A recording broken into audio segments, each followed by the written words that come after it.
Sweet Deception Part 1: The Global Energy Balance Network. AstroTurfing organizations and corporate front groups are fake groups causing real harm. The term astroturfing came from symbolizing a fake grassroots organization where they will attempt to deceptively market corporate interests as consumer beliefs.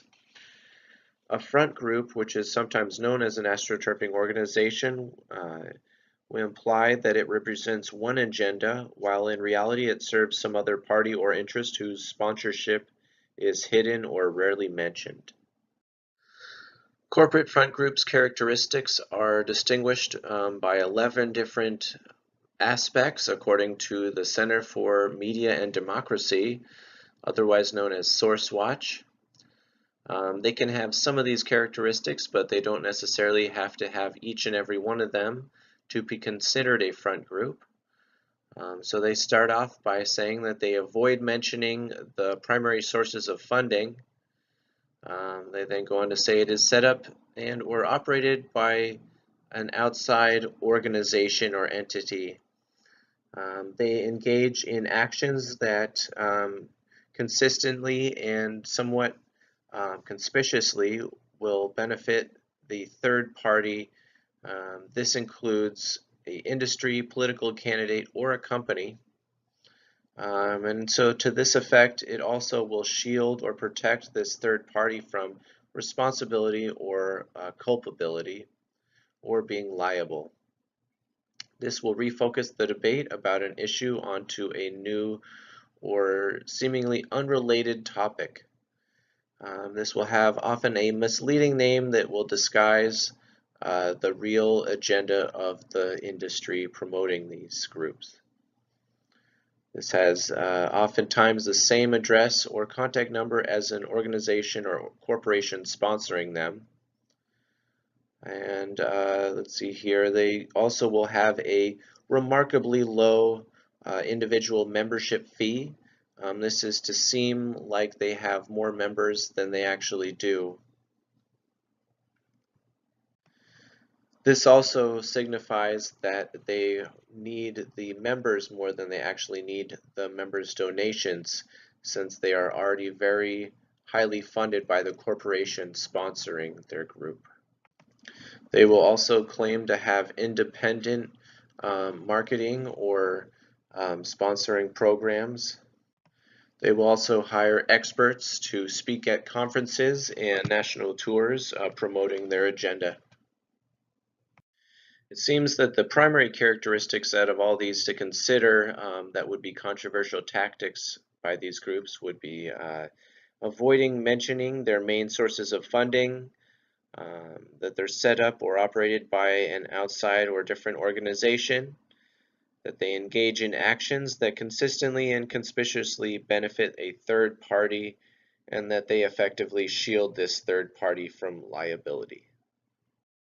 My positionality when undertaking this research is that both sides of my family have suffered heart issues, and those afflicted have often lived a healthy lifestyle other than specific aspects of their diet.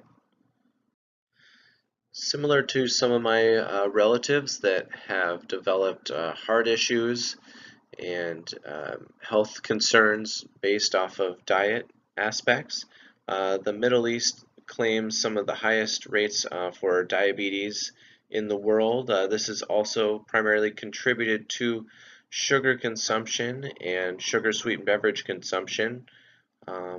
In these areas of the world, it is considered an aspect which is substituting alcohol for soda, and so it's another way to get satisfaction through a beverage, but also to another detrimental health outcome.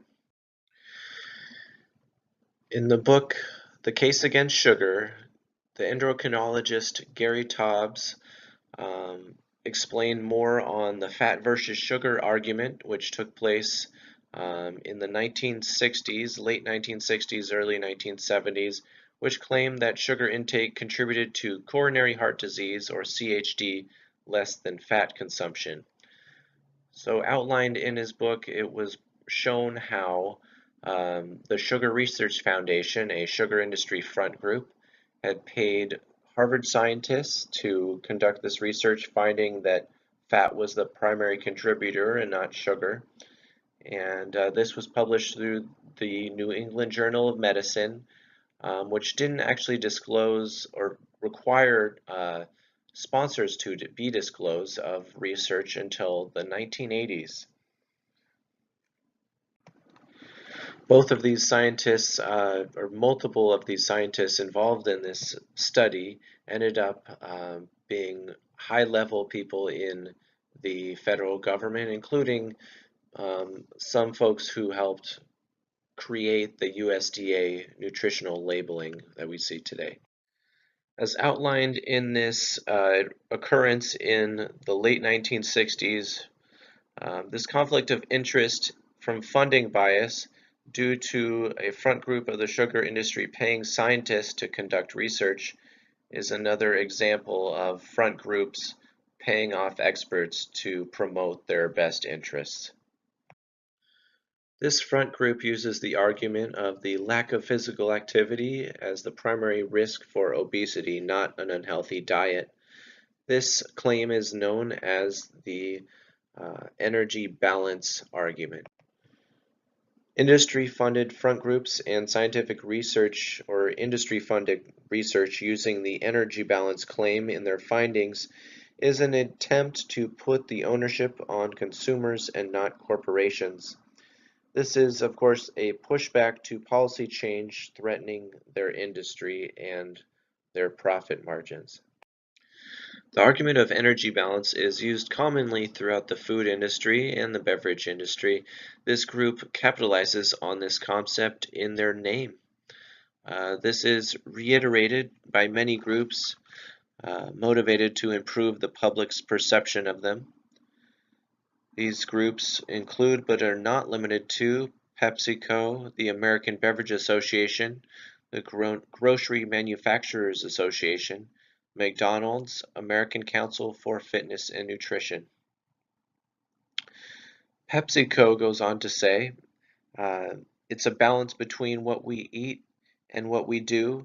Another way to think of it, energy in from food and energy out from activity. The American Beverage Association has been quoted saying, it's about the couch and not the can.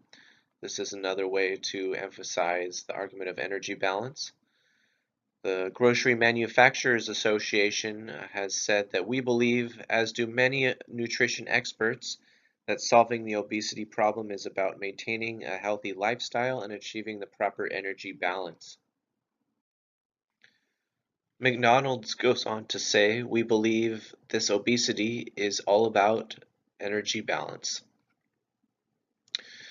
The American Council for Fitness and Nutrition says, like most experts in this field, this health field, I believe that the ultimate solution to the obesity problem is energy balance. One of the former Center for Disease Control directors, Barbara Bowman, was removed for having ties to the former Coca-Cola executive Alex Malaspina. Coca-Cola, of course, is the sponsor and funder for the Global Energy Balance Network, which utilizes the argument of energy balance. And so Barbara Bowman was removed from the CDC around 2 days after the U.S. Right to Know reported on the fact that she had advised Malaspina on various ways to influence the WHO, or World Health Organization, and its director.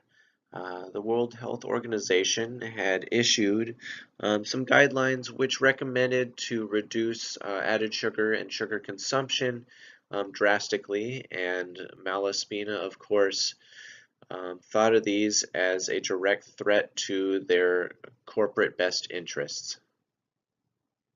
The most recent CDC director, Brenda Fitzgerald, had to step down for outside reasons, but she was trying to get Coca-Cola to be reassigned to lead the CDC's anti-obesity campaign. When Brenda was a health commissioner in Georgia, a state with it had one of the highest rates of obesity in the country, and it was also the location of Coca-Cola's headquarters. While running anti-obesity campaigns in Georgia, Brenda had accepted $1 million from Coca-Cola at that time to help fund her campaign fighting this obesity epidemic.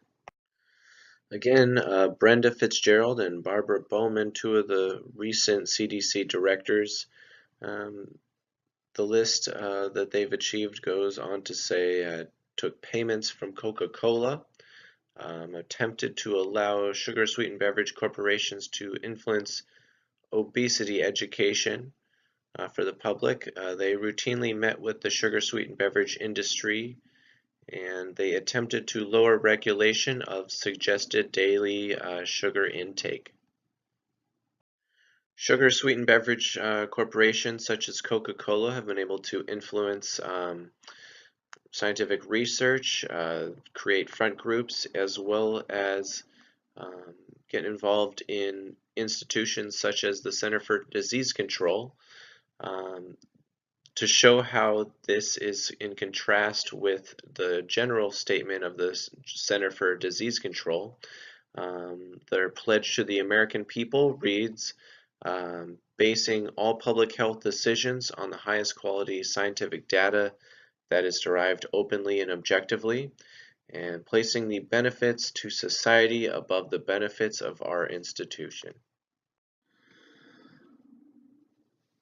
Coca-Cola is the primary funder of the Global Energy Balance Network, and they've used their influence and power to disproportionately market to youth, again prioritizing profit over public health, which is the corporation's best interests over the consumers.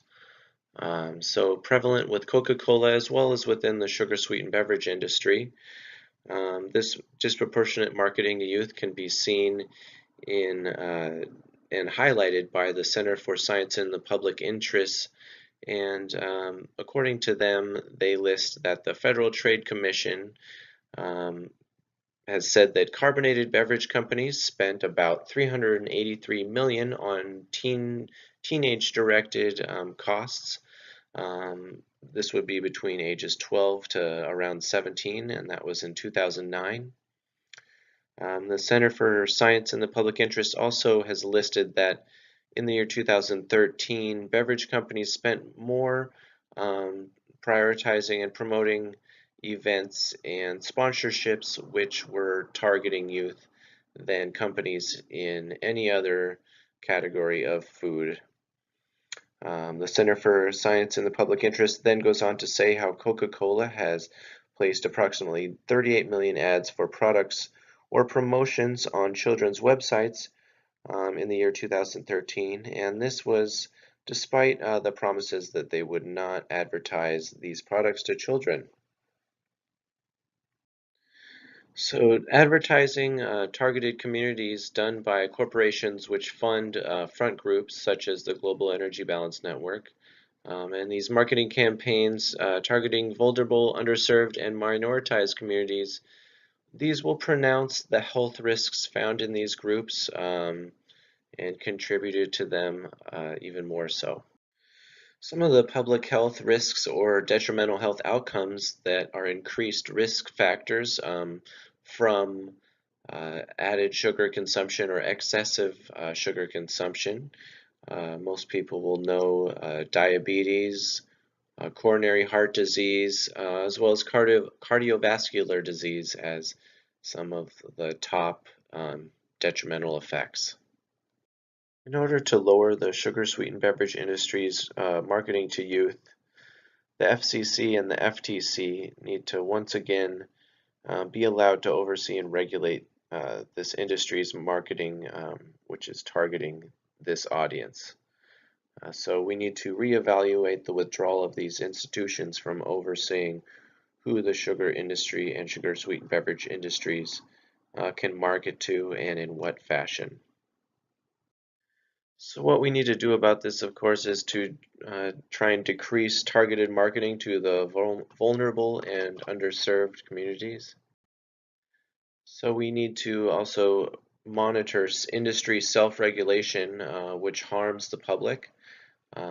We would need a government entity such as the FCC or FTC immune to corporate influence, since the sugar sweetened beverage industry is no longer responsible for monitoring youth targeted marketing, allowing them to self-regulate.